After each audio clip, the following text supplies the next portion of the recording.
West ইন্ডিজের ঝড়ো জয়ের পর অনেকেই হয়তো মনে করছেন টিম ইন্ডিয়ার সেমিফাইনালের স্বপ্ন প্রায় শেষ। চারদিকে একটাই আলোচনা, এখন আর কিচ্ছু বাকি নেই। কিন্তু সত্যিটা হলো গল্পটা এখানেই শেষ নয়, বরং এখান থেকেই শুরু হতে পারে নতুন সমীকরণ। কারণ ভারতের সামনে এখনো এক নয়, দুই নয়, পুরো তিনটি স্পষ্ট রাস্তা খোলা আছে সেমিফাইনালে যাওয়ার। পরিস্থিতি কঠিন হয়েছে, চাপ বেড়েছে, কিন্তু সুযোগ এখনো পুরোপুরি হাতছাড়া হয়নি। এখন পয়েন্টস টেবিলের দিকে একবার তাকান।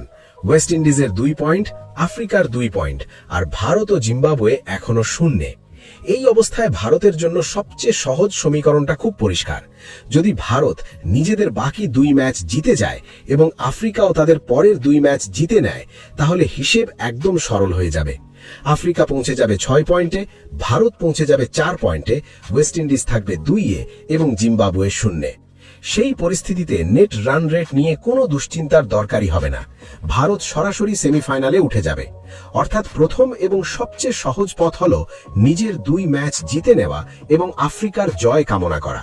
এই রাস্তা সবচেয়ে আরামদায়ক, সবচেয়ে নিরাপদ। কিন্তু ক্রিকেট তো সবসময় এত সহজ হয় না।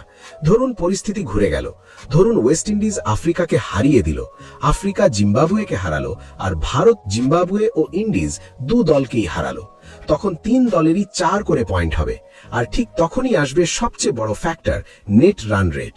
এখানেই শুরু হবে আসল লড়াই। শুধু জিতলেই হবে না, কত বড় ব্যবধানে জিতছেন সেটাই নির্ধারণ করবে ভাগ্য। যদি ভারত আগে ব্যাটিং করে, তাহলে লক্ষ্য একটাই, 200 বা তার বেশি রান তুলতে হবে। এবং শুধু বড় স্কোর করলেই চলবে না, অন্তত 100 রানের ব্যবধানে জিততে হবে। কারণ ছোট ব্যবধানে জিতলে নেট রান রেট তেমন বাড়বে না। ধরুন 205 করলেন আর প্রতিপক্ষকে 140-এ আটকালেন, তাতে খুব বেশি লাভ হবে না।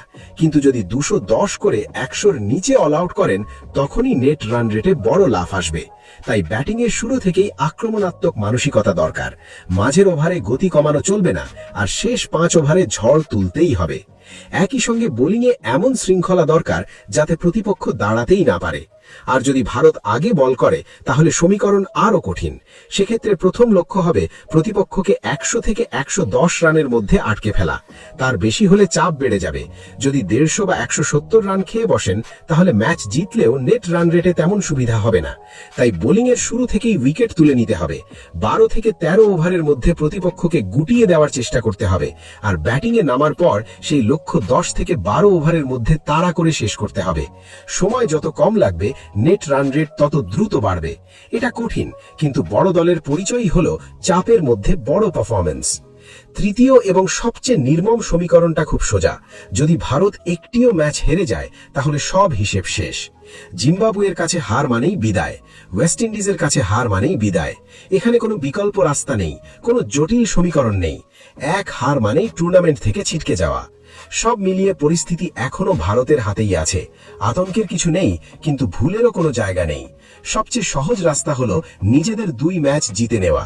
যদি সমীকরণ জটিল হয়, তাহলে বড় ব্যবধানে জিতে নেট রান রেট বাড়াতে হবে। আর যদি একটি ম্যাচেও হোঁচট খায়, তাহলে স্বপ্ন সেখানেই শেষ। ওয়েস্ট ইন্ডিজের বড় জয় অবশ্যই চাপ বাড়িয়েছে, কিন্তু দরজা এখনো বন্ধ হয়নি।